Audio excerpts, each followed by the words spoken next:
Përshëndetje dhe mirë se keni ardhur të gjithëve. Në emër të Komisionit Qendror të Zgjedhjeve dua t'ju falenderoj veçanërisht përfaqësuesit e organizatave të shoqërisë civile. Dua t'i falenderoj ata, përfaqësuesit e tyre, për kontributin e vazhdueshëm që kanë dhënë dhe japin në çështjet që lidhen me integritetin zgjedhor, administrimin e zgjedhjeve e të tjera të ngjashme. Gjithashtu,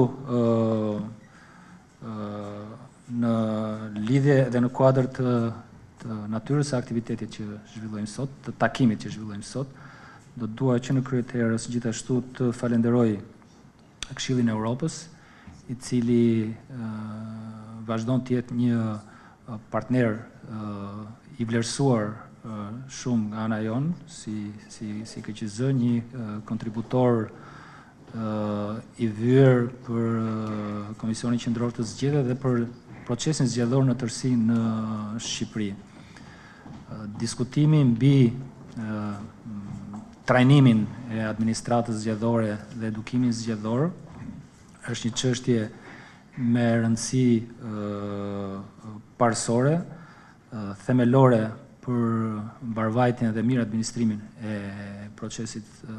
zgjedhor. Dhe ky komponent i procesit zgjedhor domosdoshmërisht është i lidhur me mënyrën se si organizohet dhe administrohet ky proces, ky komponent i zgjedhjeve, dhe jo vetëm në Shqipëri, por kudo. Ndaj rëndësia signifikative e këtij komponenti ka bërë me interes edhe donator apo partner të Komisionit Qendror të Zgjedhjeve, sikurse është në këtë rast Këshilli i Evropës, i cili në kuadër të programeve të tij, të cilat mbështeten më së shumti nga Bashkimi Evropian, por në rastin konkret edhe nga qeveria gjermane, dhe gjej rastin t'i falenderoj të dy këto institucione. Po përpiqemi së bashku me Komisionin Qendror të Zgjedhjeve të ndryshojmë në mënyrë rrënjësore mënyrën e organizimit të trajnimeve zgjedhore dhe të edukimit zgjedhor në Shqipëri.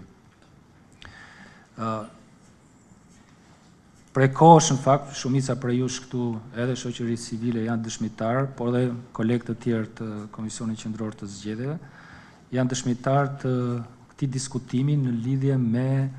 ngritjen e një strukture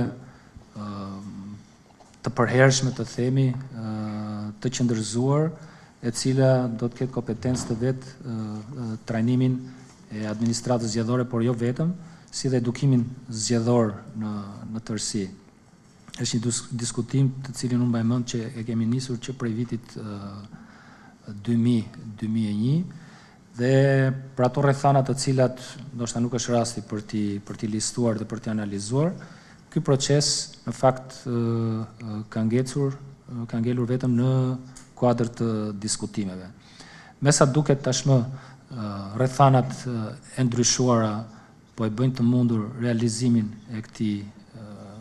projekti, i cili është, sikur se thash në krye të erës, me rëndësi themelore për standardin dhe integritetin e procesit zgjedhor në Shqipëri. Jemi të gjithë dëshmitar të problematikave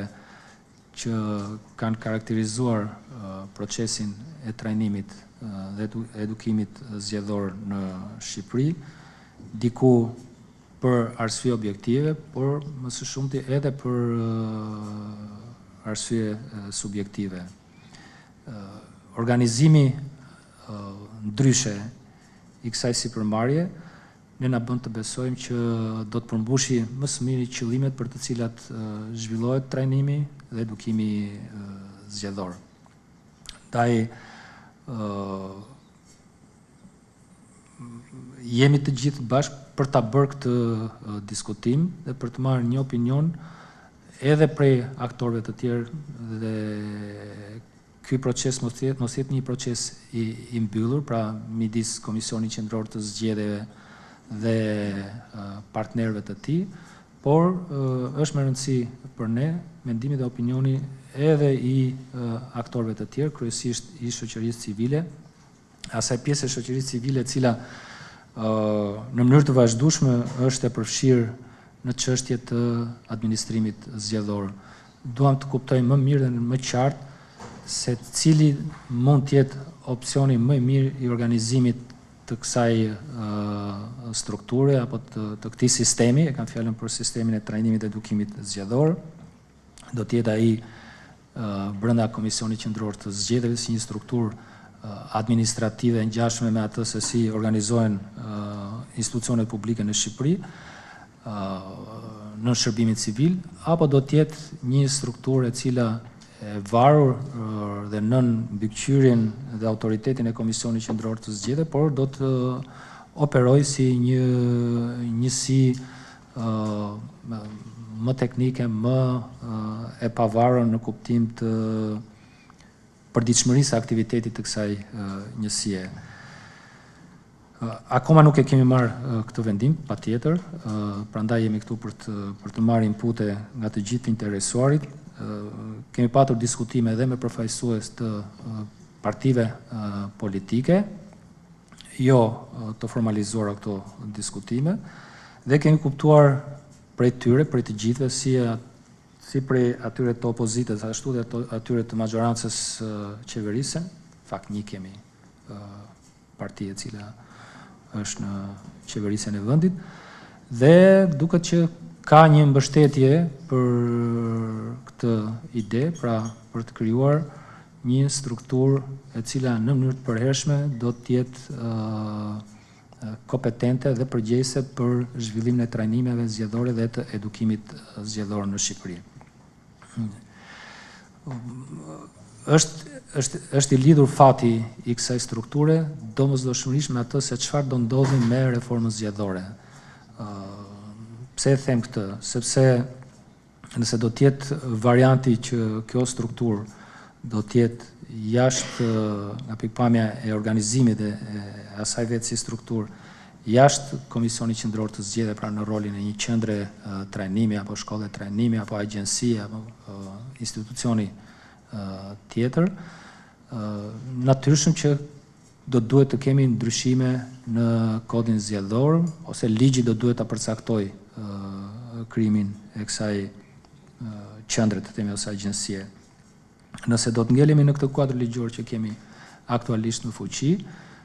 do duhet shohim se si ajo mund të riorganizohet, sepse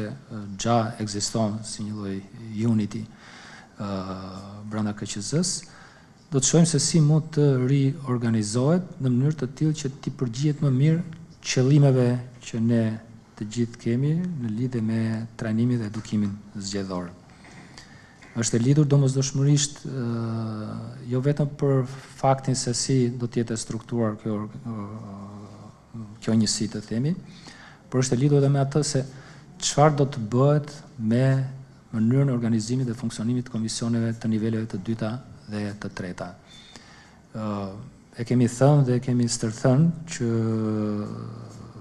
mënyra se si sot komisionet zgjedhore të niveleve të dyta dhe të treta janë organizuar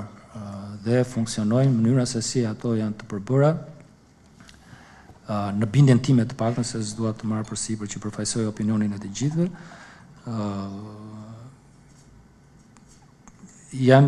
veprimtaria e tyre është më së paku e karakterizuar nga një mungesë e theksuar profesionalizmi. Jemi dëshmitar edhe vetë partitë politike, edhe ato të cilat kanë kontest ndaj mënyrës së si dhe rezultatit të zgjedhjeve në Shqipëri, kanë evidentuar problematika të rënda në sjelljen e komisionerëve të nivelit të dytë dhe të tretë. Nëse do të vazhdojmë që këto komisione do të kenë përbërje vetëm partijake dhe anëtarët e këtyre komisioneve do të propozohen vetëm nga partitë politike, kam frikë, por me shumë mundësi, ta them këtë, por me shumë mundësi që rezultati i kësaj qendre e cila do të merret me trajnimin dhe edukimin zgjedhor, nuk do të jetë ai që ne presim. Do duhet që Kuvendi i Shqipërisë edhe në kuadër të ndryshimeve të tjera të kodit zgjedhor, këtë do duhet ta ketë prioritet të vet absolut. E kam fjalën për Komisionin e Posaçëm Parlamentar për reformën zgjedhore, e më përpara partitë politike, veçanërisht dy partitë kryesore politike, Partia Socialiste dhe Partia Demokratike, dhe mandej Kuvendi i Shqipërisë për të adresuar këtë çështje me prioritet të lartë. E rikonfirmoj edhe një herë të paktën bindjen time, e cila nuk është dhe vetëm e ime në fakt, por e shumë aktorëve të tjerë, se përbërja partijake e komisioneve të nivelit të dytë dhe të tretë nuk garanton integritet të plot të administrimit procesit zgjedhor dhe profesionalizëm. Ndaj është domosdoshmëri që administrimi zgjedhor në nivelin e dytë dhe të tretë të mos jetë vetëm në duart të partive politike. Shpresoj shumë që të ndryshojë kjo situatë, me qëllim që çdo sipërmarrje e KQZ-s apo dhe aktorëve të tjerë në kuadër të administrimit të procesit zgjedhor të ketë eficiencë dhe të ketë dobi. Asi për ndryshe, kjo çështje e trajnimeve do të karakterizohet nga të njëjtat problematika sikurse edhe sot, ku partitë politike ndrojnë komisionerë sa herë ato që dëshirojnë, në administrim e procesit zgjedhor në nivel të dytë dhe të tretë, në shumicë dërmuese janë njerëz të cilët nuk kanë trajnimin e mjaftueshëm, dhe kjo logjikisht impakton edhe në standardin e administrimit të procesit zgjedhor. Ndaj, për mos u bëri bezdisur në ripërsëritje, është domosdoshmëri, rikompozimi, mënyra e organizimit dhe funksionimit të komisioneve të nivelet të dyta dhe të treta.